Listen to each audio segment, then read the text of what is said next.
El día de hoy vamos a hacer un video distinto, vamos a hablar sobre el tema de violencias de género, pues es muy importante como reflexionar frente a estos temas, pero también conocer la situación general y además indignarnos por lo que ocurre todos los días. El espacio de hoy es más como una catarsis colectiva que decidimos hacer con Karen, que es una amiga feminista que también escribe y que además pues es compañera de militancia en Ciudad en Movimiento. Y vamos a hablar sobre el tema de violencias porque consideramos que es muy impactante lo que ha venido pasando durante las últimas semanas en Colombia, aunque sabemos que es una situación que en general en el mundo pues también se ha visto en muchos lugares. Entonces, pues yo quería como comenzar este espacio preguntándote, Karen, cuál ha sido de todos los hechos de violencia que ha habido en estos días, cuál ha sido el hecho que más te ha impactado a ti. Hola Lau, bueno, agradecer muchísimo la invitación de poder estar aquí. Mm, bueno, realmente si me ponen a pensar en cuál ha sido el hecho,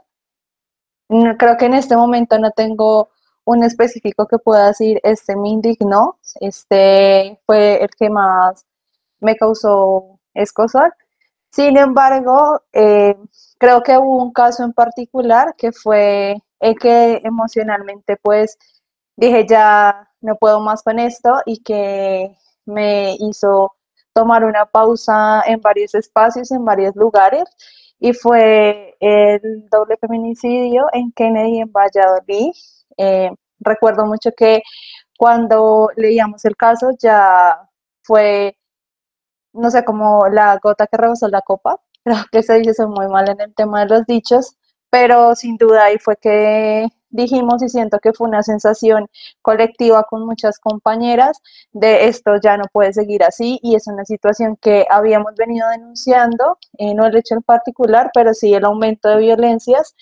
y que llega esto y nos damos cuenta que sigue sucediendo como si nada, que los titulares de prensa siguen siendo totalmente distantes a lo que sucede en la realidad y después de ello pues llega el caso de violencia sexual por parte de los militares, que también es algo que veníamos denunciando. Entonces creo que fue más que un hecho en particular, la situación por la que estaba pasando en ese momento, la que hizo que me impactara más y sobre todo que nos llevara a tomar unas acciones más directas frente a lo que estaba pasando, porque una cosa es estar en el aislamiento y otra ser indiferentes a lo que viene sucediendo.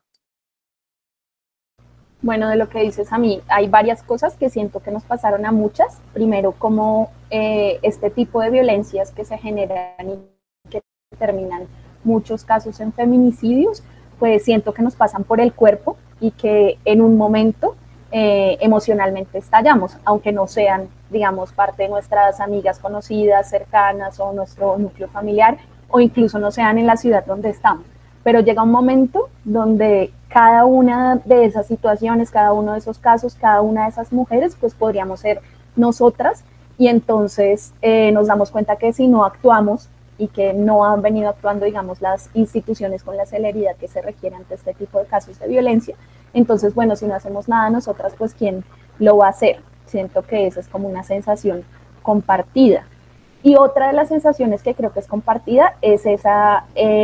como impotencia que nos ha traído el aislamiento y la cuarentena, porque si bien sabemos que la violencia ha existido históricamente, pues en términos como de los hogares y el espacio privado y la relación con el espacio público, el aumento de la violencia en esta cuarentena ha sido tanto en lo público como en lo privado. Y nuestras casas, que en algún momento se creyó que eran los lugares más seguros, pues para algunas no son los lugares seguros, al contrario, son los lugares donde están con sus violentadores, donde sufren violencia intrafamiliar, violencia sexual, etcétera. Entonces, como digamos, este aislamiento también ha aumentado la violencia, como el aumento de la violencia ha llegado a un desborde de la institución y cuáles han sido como las respuestas desde las iniciativas populares, desde las organizaciones, cómo el feminismo, digamos, aporta en este momento tan crítico de violencia estructural contra las mujeres. Bueno, yo creo que sin duda es muy importante eso que mencionas, Lau, porque algo que hemos venido hablando con algunas amigas y compañeras cercanas, no en algo formal, sino más el llamarnos a hacer un poco de catarsis con todo lo que estaba sucediendo, es esto de la responsabilidad del Estado frente a las violencias que sufrimos las mujeres, que es algo que pareciera estar como diferenciado, como si no tuviera relación alguna, y justamente lo hablábamos el fin de semana con la chica con la que escribimos en el blog, y era un poco esto de cómo hemos venido denunciando esto de la violencia de género históricamente, ¿sí? No es algo que simplemente se está dando en la cuarentena, que si bien decíamos que las casas no son lugares seguros para las mujeres y que nos tildaban de exageradas, de que estábamos llevando esto a un abismo, de que estábamos de verdad ya armándonos videos por nada, cuando nos damos cuenta que esto desborda, pues ahí sí es como, vea que está pasando algo. Pero cuando nos dicen, vean que están pasando algo, entonces nos lo muestran como si fueran hechos diferenciados, hechos particulares. Entonces, es como, sí, allá asesinaron a esta mujer, pero pues es que el man tenía cierto problema, ¿sí? O no, es que este militar es un caso en particular porque no es una institución, ¿sí? Y todo nos lo muestran por separado cuando realmente el Estado tiene la obligación de garantizar también una vida digna para las mujeres, que evidentemente no lo ha hecho. Entonces decimos, no, pero es que ya tienen la 257, tienen la Rosa Elvira Celi, eso son ganancias, y sin duda son ganancias, pero no del Estado, sino de las organizaciones feministas y de mujeres que hemos estado ahí dando la pelea y diciendo como vea, eso es necesario, y aún así el Estado con estas leyes pues no ha hecho absolutamente nada. Cuando se hace la evaluación de estas leyes nos damos cuenta que se han cumplido gracias a las mujeres y a las organizaciones feministas. Creo que en esto nosotras hemos llevado mucho la bandera, y hablo de nosotras como feministas, como organizaciones de mujeres, no alguna en particular, y es el tema de terminar haciendo lo que el Estado debería hacer, y es proteger la vida de las mujeres. Creo que sin duda se han venido dando diferentes acciones, se hizo una en Kennedy, pero en Kennedy se han hecho ya varias, si no estoy mal, como tres. Se ha hecho también en el Parque Nacional, pero no solo en Bogotá, sino también en Cali, en Medellín, y es porque definitivamente decimos que no aguantamos más. Y es porque también nosotras hemos venido también con esa carga, con ese dolor, y es porque históricamente hemos nacido así. O sea, nos dábamos cuenta, por ejemplo, el caso de Salomé, que fue la niña que también murió, no sé si no estoy mal, este fin de semana, el sábado en la madrugada, y decíamos, es que desde que nacemos estamos enmarcadas en un sistema que nos violenta, que sexualiza nuestros cuerpos, y de entrada pues ya tienes un montón de violencias simplemente por el hecho de ser mujer. Pero además si eres mujer de cierto estrato, pero además si eres mujer trans, entonces vienen otro tipo de violencias, pero además si eres mujer lesbiana, vienen otro tipo de violencias. Entonces creo que sin duda las organizaciones sociales hemos venido terminando haciendo lo que el Estado debería hacer, y es garantizar la vida de las mujeres. Y por eso también esto de el Estado no me cuida, me cuidan mis amigas, porque pues la institucionalidad tampoco ha sido el lugar de refugio que hemos tenido nosotras. Bueno, frente a lo que dices de las instituciones y un poquito, digamos, para también poner en contexto o contar frente a lo que ha ocurrido últimamente en Colombia. Siento que este tema de las instituciones tiene que ver con la policía y con las demás instituciones. O sea, podríamos entender, digamos, que no ha habido garantía por parte de la fiscalía, que hay unos altos índices de impunidad, que creo que es como un poco más del 90% frente a los casos de violencia sexual, de acoso, bueno, de violencias basadas en género en general,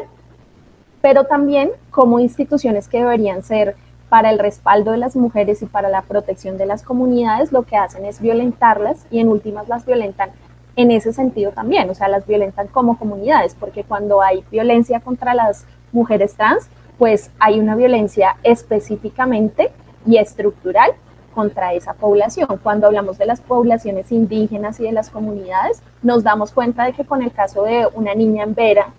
que además pues la fiscalía no ha imputado un cargo de violación, porque se supone que una niña de 12 años puede consentir tener una relación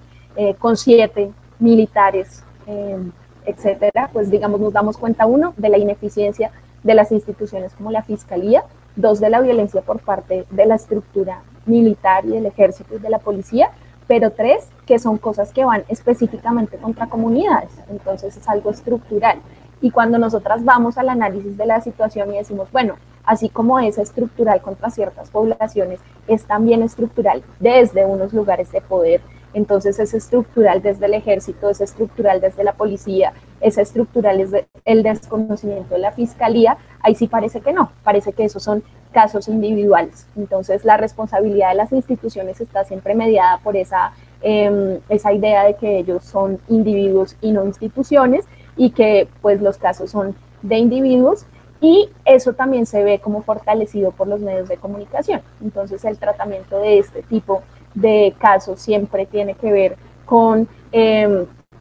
los crímenes pasionales, con que hay unas ciertas manzanas podridas, con que hay unas ciertas como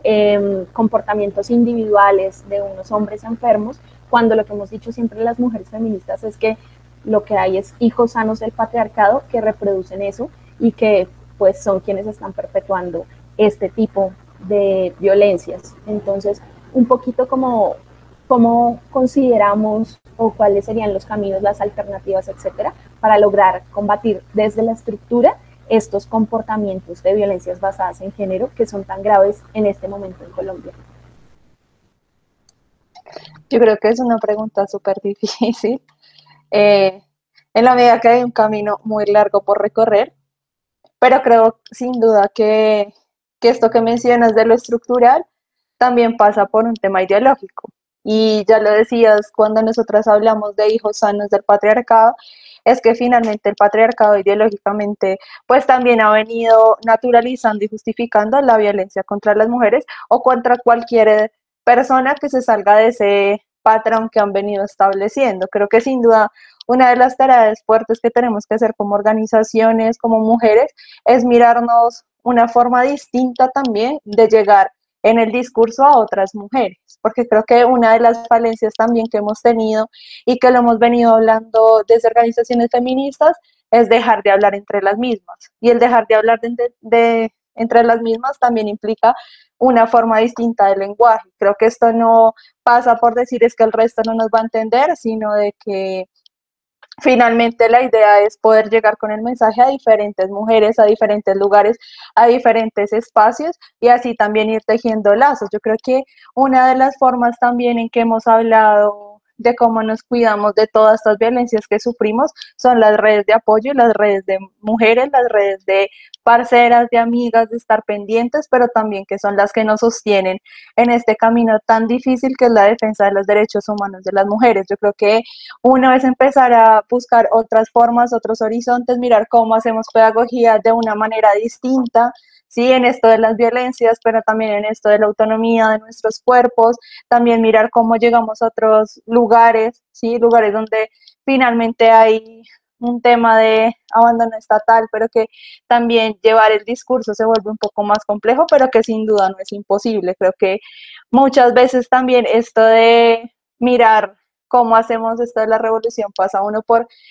reconocer los privilegios que tenemos, pero también qué hacemos con esos privilegios, ¿sí? Y me parece que hoy el tema de tumbar eso estructural, porque ya decíamos como el patriarcado no se va a caer, sino lo vamos a tumbar, es pensarnos formas distintas para llegar a estos lugares.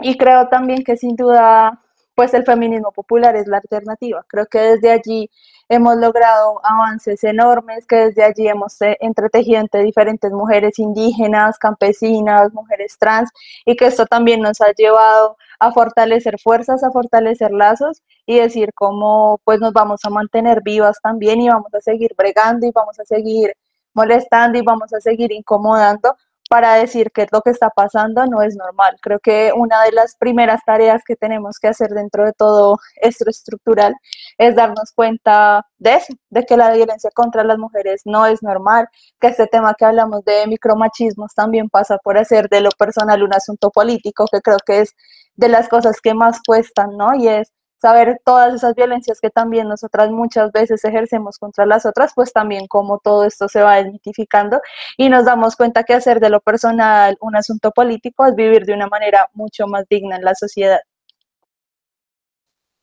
Bueno, pues como para cerrar con lo que dice Karen, ambas tenemos apuestas desde lo ideológico.